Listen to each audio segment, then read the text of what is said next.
Wakizashi's Tea House. Ohio minasan, it's Gray from Wakizashi's Tea House over in Japan. How you doing? Are you good? Are you genki? I'm great, thanks. Bit hot and sticky, but what can you do? It's summer. Okay, I've got a review of Spawn issue 332. 332, amazing, right?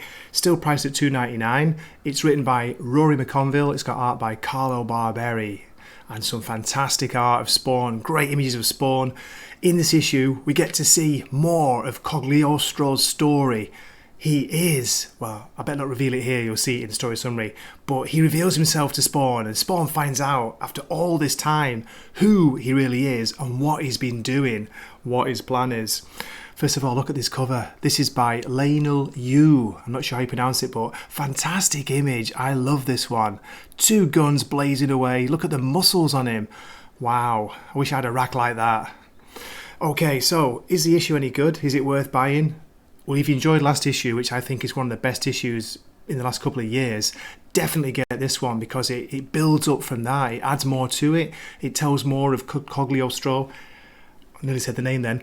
It tells more of his story, and yeah, it's going to be a surprise. A little bit of a surprising finish. It's building up to more things which are coming, and it's hinting at like people maybe betraying people. Don't know, I'm not sure. I'm a little bit worried, but we'll see what happens. So, a bit of a quick read this issue, which was good, but I like the writing again. I think Rory McConville has really kind of found his voice with Spawn.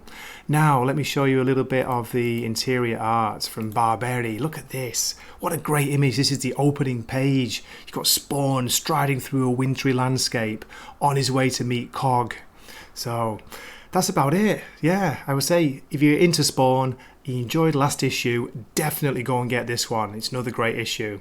Good art, good story, nice flow, and I say setting things up for more in the future. Okay, I'll give my short story summary as usual, so please keep watching. Here we go.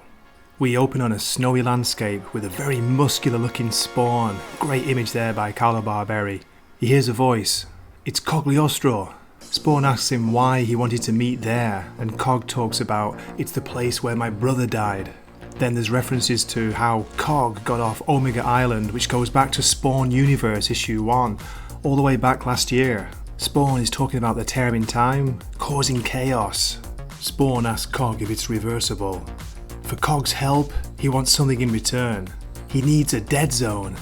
Why? So you can take over Malabulgia's throne? Then we get a reference to King Spawn with Cog saying, I've heard whispers about you. Some calling you King Spawn, is it true? You're just a soldier, a good one, but only a soldier, not a leader.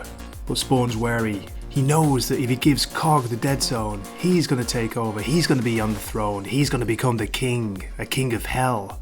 Someone has to protect Earth. You can do it from here, I'll help you from Hell's side. Spawn's answer? Crack! He sends his chains and knocks Cog over. No, that's my answer. He wraps Cog in his chains, raises him up. I want to close the tear in time. I don't give a damn about any throne. Then we see a green light, a green energy emanating from Cog's eyes. He's starting to transform. Whoa! Just remember, I tried to avoid this. This is on you. And then we see Cog transformed as Sin. He is Sin. It's a great image here, a great full page image by Carlo Barberi. It looks like he's wearing a mech suit. Spawn realizes that old man Cogliostro, the man he's known all this time, has just been a mask. Today, now, for the first time he's seen the real Cog. A fight breaks out. You can't defeat me, that's why you'll never be a king. Kings, thrones, dead zones. Spawn's had enough. He whips out a huge double-headed axe, but Cog blasts him with a green energy. Then Cog, or Sin as he's now known, punches his hand into Spawn's chest.